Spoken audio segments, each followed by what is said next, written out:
అసలు చాలా సక్సెస్ఫుల్ అయిన వాళ్ల వెనుకున్న సీక్రెట్ ఏమై ఉంటుంది? ఎప్పుడైనా అనిపించిందా?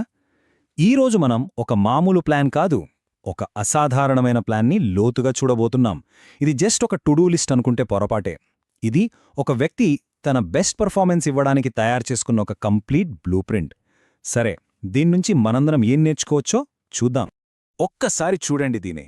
చూడ్డానికి ఇదేదో వారం మొత్తం చేయాల్సిన పనుల లిస్ట్లా ఉంది కదూ, కాని కాదు. ఇది ఒక్క రోజులో, జస్ట్ ఒక్క రోజులో పూర్తి చేయాల్సిన పనులన్నమాట. అది చూడండి, పాలిటిక్స్, మ్యూజిక్, ఫినాన్స్, మళ్ళీ స్పిరిచువాలిటీ. అబ్బో, ఇన్ని రకాల పనులు ఇంత ఇంటెన్స్గా ఒక్కరెలా చేయగలరు? అసలు దీని వెనుకున్న సిస్టమ్ ఏంటి? ఆ ప్రశ్నకు సమాధానం వెతకడమే మన ఈ రోజు పని. సరే, మరి ఇంకెందుకు ఆలస్యం? ఈ బ్లూ ప్రింట్ను డీకోడ్ చేద్దాం పదండి. సక్సెస్ కోసం ఇంత డీటెయిల్డ్గా ఎలా ప్లాన్ చేసుకున్నారో దానిలోని ప్రతి పార్ట్ను విడదీసి చూద్దాం. ఇక్కడ మనం అర్థం చేసుకోవాల్సిన మెయిన్ పాయింట్ ఏంటంటే, ఇది ఏదో అక్కడక్కడా కొన్ని పనులు రాసుకున్న లిస్ట్ కాదు.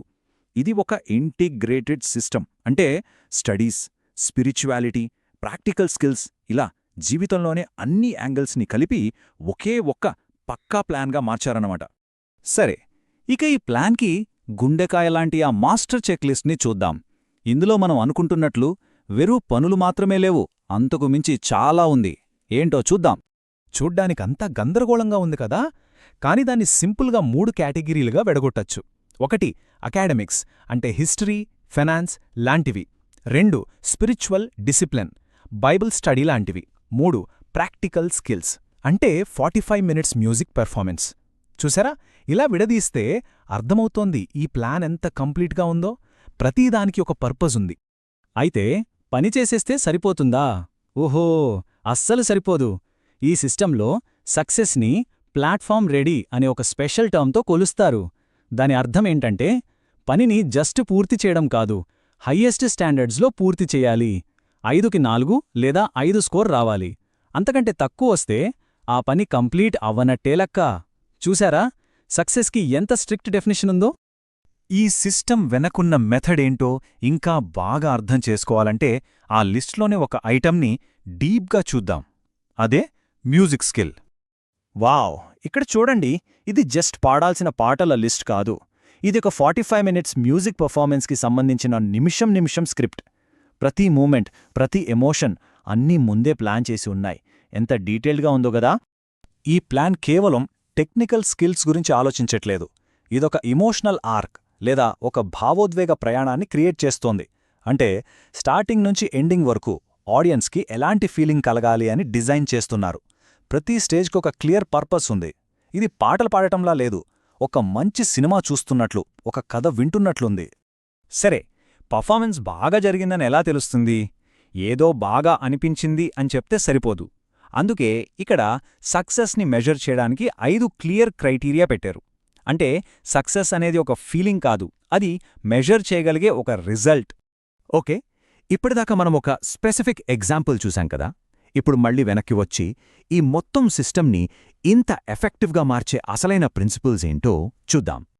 ఈ ఒక్క కొటేషన్ చాలు ఈ ప్లాన్ వెనకున్న ఫిలాసఫీ మొత్తం అర్థం చేసుకోవడానికి. టెన్షన్తో పర్ఫెక్ట్గా చేసిన పర్ఫార్మెన్స్ కంటే ఒక తప్పు చేసి దాన్ని బాగా హ్యాండిల్ చేయడం ఎక్కువ ఇంప్రెస్ చేస్తుంది. దీని అర్థమేంటి? పర్ఫెక్షన్ కంటే ప్రాసెస్ ముఖ్యం. తప్పులు జరుగుతాయి, కానీ వాటిని మనం ఎలా డీల్ చేస్తామన్నదే అసలు విషయం. సో మొత్తం మీద చూస్తే ఈ సిస్టమ్ 4 పిల్లర్స్ మీద నిలబడి ఉంది. 1 ఇంటెన్షనాలిటీ, ప్రతీదీ ఒక ఉద్దేశంతో చేయటం. 2 ఇంటిగ్రేషన్, అన్నిటినీ కలపటం. 3 ప్రాసెస్ ఓరియంటెడ్, ఎలా చేస్తున్నాము అనే దానిపై ఫోకస్. 4 స్ట్రిక్ట్ అసెస్మెంట్, సక్సెస్ని ఖచ్చితంగా కొలవడం. ఈ 4గే ఈ ప్లాన్కి పవరిచ్చేది. ఇక ఫైనల్గా అసలు పాయింట్కి వద్దాం. మనమిక్కడ చూసిన ఈ ప్రిన్సిపుల్స్ని మన డైలీ లైఫ్లో మన గోల్స్కి ఎలా అప్లై చేసుకోవచ్చో చూద్దాం. ఫర్ ఎగ్జాంపుల్, నెక్స్ట్ టైం ఒక ప్రెజెంటేషన్ ఇచ్చేటప్పుడు జస్ట్ ఏం చెప్పాలో మాత్రమే కాదు, వినేవాళ్లలో ఎలాంటి ఇమోషనల్ జర్నీ క్రియేట్ చేయాలో కూడా ప్లాన్ చేయొచ్చు. స్టార్టింగ్లో ఎగ్జైట్మెంట్, మధ్యలో కొంచెం డీప్ థాట్, ఎండింగ్లో ఒక మంచి ఇన్స్పిరేషన్, ఇలా అన్నమాట. లేదా ఏదైనా కొత్త ప్రాజెక్ట్ స్టార్ట్ చేసే ముందు ఒక్క నిమిషం ఆగండి. సక్సెస్ అంటే ఏంటో మీరే ముందుగా డిఫైన్ చేసుకోండి. అప్పుడే పని అయిపోయాక మనం నిజంగా అనుకున్నది సాధించామా లేదా అని క్లియర్గా తెలుస్తుంది. చివరగా ఈ ఒక్క ప్రశ్నతో ముగిద్దాం. మనం మన గోల్స్ని రీచ్ అయ్యేటప్పుడు కేవలం ఫైనల్ రిజల్ట్ గురించే కాకుండా ఆ ఎమోషనల్ జర్నీ గురించి కూడా ప్లాన్ చేస్తే మన లక్ష్యాలు ఎలా మారిపోతాయి? బహుశా ఆ జర్నీ ఇంకా మీనింగ్ఫుల్గా, ఇంకా పవర్ఫుల్గా తయారవుతుందేమో కదా.